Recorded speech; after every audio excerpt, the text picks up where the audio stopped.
Bonsoir. Parlons un peu d'une histoire qui est très enrichissante. Il s'agit de l'histoire d'un homme dans la Bible dont le nom est Akab. Akab, en effet, il était roi d'Israël et Akab était une personne qui avait appris à ne pas écouter les autres et plus principalement à ne pas écouter Dieu, euh, comme ceux qui l'ont dévancé ont appris à le faire même si ils n'ont pas tous réussi. Et voilà que à un moment donné, il y a un homme, un roi, le roi de Juda, du nom de Josaphat, qui va s'allier en mariage avec le roi Akab, qui est roi d'Israël. Et il va aller visiter son beau-père Akab. Et après avoir été bien reçu, Akab lui propose d'aller attaquer Galad à Ramoth euh, avec lui. Josaphat qui avait, lui, pris cette habitude de consulter Dieu avant de faire toute chose. Josaphat va lui demander s'il n'y avait pas en cet endroit-là euh, des prophètes qu'on pouvait consulter. Euh, Notre cher ami le roi Josaphat, il s'était entouré des personnes qui étaient prêtes à lui dire toujours ce qu'il veut. Et notre monde est aussi ainsi. Aujourd'hui, il existe des personnes de part et d'autre qui ont eu la grâce d'être en position d'autorité et qui aussi, à l'image de Akab, ne peuvent supporter que qui que ce soit vienne en réalité leur dire la vérité comme cela se doit. Et qu'est-ce qui va se passer? Alors tous ces prophètes de Akab vont commencer à lui annoncer la bonne nouvelle, comme quoi il pouvait aller pour attaquer Galad à Ramoth. Et la victoire lui avait été donnée, le Seigneur lui donnait la victoire. Mais vous savez, quand vous avez l'habitude de consulter Dieu avant de prendre des décisions, quand Dieu parle, il y a quelque chose en vous, au fond de vous, qui vous dit que c'est Dieu, ou quand ce n'est pas lui, il y a au fond de vous cette conviction-là qui vous dit que non, non, c'est pas clair. Et cela va amener notre bien-aimé Josaphat à chercher encore à consulter un autre prophète. Et cette fois-ci, il va demander encore à Akab. Et écoutez ce que Akab va dire. Akab va dire à Josaphat qu'il existe un autre prophète. Mais ce prophète-là, lui, au fait, il ne dit pas ce qui est bon à son endroit.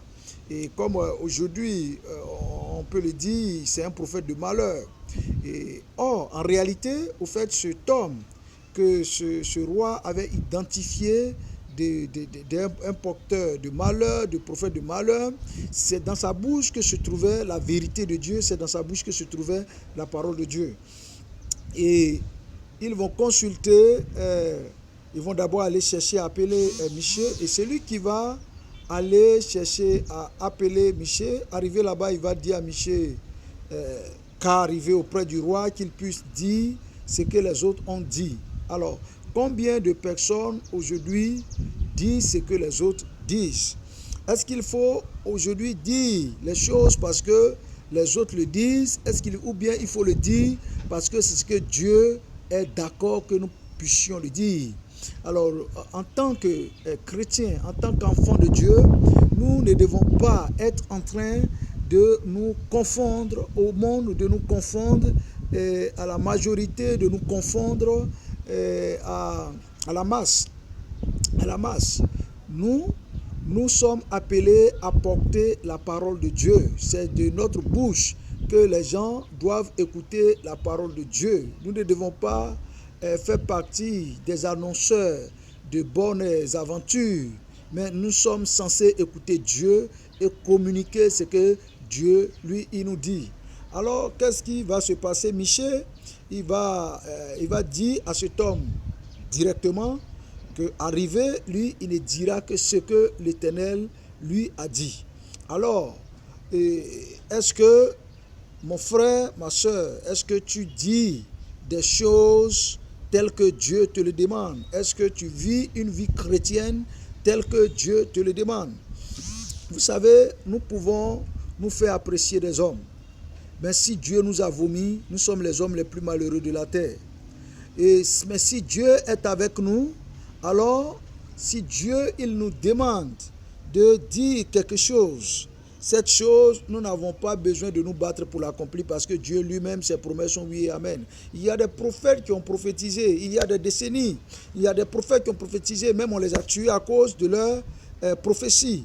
Mais finalement, leur prophétie s'est accomplie. Mais quand une prophétie et une parole donnée à une personne n'est pas forcément Dieu qui a inspiré cette parole, alors cette parole finira par se faire révéler. Cette parole finira par se faire révéler. Alors donc Michée, il va arriver et Akab va aussitôt lui poser la question. Si il devait aller pour combattre Galaad, alors Michée va lui dire d'aller, que l'Éternel lui livrait le combat. Mais vous savez, quand une personne n'a pas l'habitude de te dire un certain nombre de paroles, et même quand il vient et qu'il veut essayer de faire semblant, tout de suite vous allez savoir. Et Akab savait. Et il va tout de suite dire à Michée de se rappeler, s'il ne lui avait jamais dit, qu'il lui dit seulement que la vérité. Alors la parole de Dieu va sortir de la bouche de Michée, comme quoi Dieu qui assis sur son trône avait demandé aux anges qui étaient là, cet ange-là qui était prêt pour séduire Akab, l'emmener au combat pour qu'il puisse y mourir. Parce que Akab avait vraiment posé des actions qui n'étaient pas bien. Et Akab avait fait massacrer des prophètes de l'Éternel. Et ça, c'est des actions qu'on ne pose pas. La Bible dit, ne touchez pas à mes oins. Et quand une personne, quelle qu'en soit qui elle est, elle se lève et elle commence à poser des actions d'injustice, alors Dieu se dégage de cette personne. Et écoutez bien, quand même la parole de Dieu va sortir de la bouche de Michée, et pour empêcher Akab d'aller à la mort, Akab était dans l'aveuglement. Akab était dans l'aveuglement. Et son aveuglement était au point qu'il n'était plus à même de discerner ce qui est bien et ce qui est mal. Et quand une personne se donne ce plaisir de vivre seulement que dans le mensonge, dans la tromperie, dans la malhonnêteté, dans une vie obscure, écoutez, à un moment donné, Dieu le soumet à son aveuglement.